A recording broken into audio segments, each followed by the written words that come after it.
Baby and the fibroid could just play and be friends. You absolutely can get pregnant with fibroids. That is one of the myths that is out there, that you have fibroids, you cannot have a successful pregnancy. You absolutely can. Unfortunately, what we cannot do is predict what will happen with those fibroids while you're pregnant. They can affect the baby and the way the baby grows. It can cause the baby to be small. It can affect actually your labor process. It can cause preterm labor and preterm delivery. Or you can have a beautiful, normal, healthy, unscathed, unbothered pregnancy, and the baby and the fibroid could just play and be friends.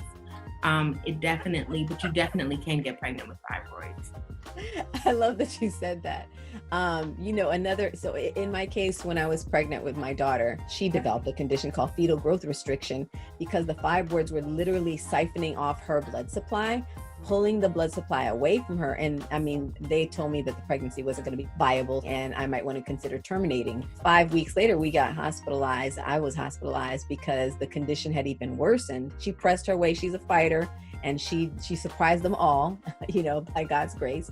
But she was only 2.5 pounds, even though she was gestational between 32 and 33 weeks. So she really should have been more like about a 6-pound baby, right? But she was only 2.5 pounds because she was growing so small, because the fibroids were literally siphoning off, taking away the blood supply and growing from it. So that was my case. So I want women to understand that diagnosis does not mean you cannot have babies, but location and what you're doing and how you're responding to it is all critical in terms of how it will show up in your experience. Every fibroid does not need a drastic intervention. Mainly the location and the symptoms will decide if they do need some type of intervention. And the fibroids that I typically always recommend to have removed is a submucosal fibroid or a fibroid that's in the cavity. Even if it's quote unquote asymptomatic, meaning that you're not having symptoms that you are aware of, but infertility is sometimes silent. You just don't know what's going on, why you haven't conceived. And when you're diagnosed with a submucosal fibroid, it should be removed.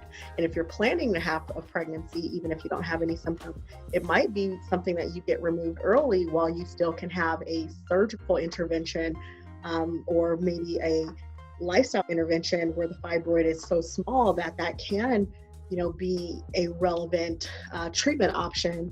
But when you get a watermelon, you got to do something else, and it's usually more drastic. I want to just interject one more thing to tag along what you said. I think that every Black woman having fibroids and pregnant really should be considered high risk, period, and demand, because unfortunately there are women who they're just being treated like it's normal and everything's okay. And then complications can occur because they weren't being watched the way you were just talking about. So, advocating for yourself and say, listen, I need an aggressive plan. I need to be aggressively followed and to be considered as a high risk pregnancy.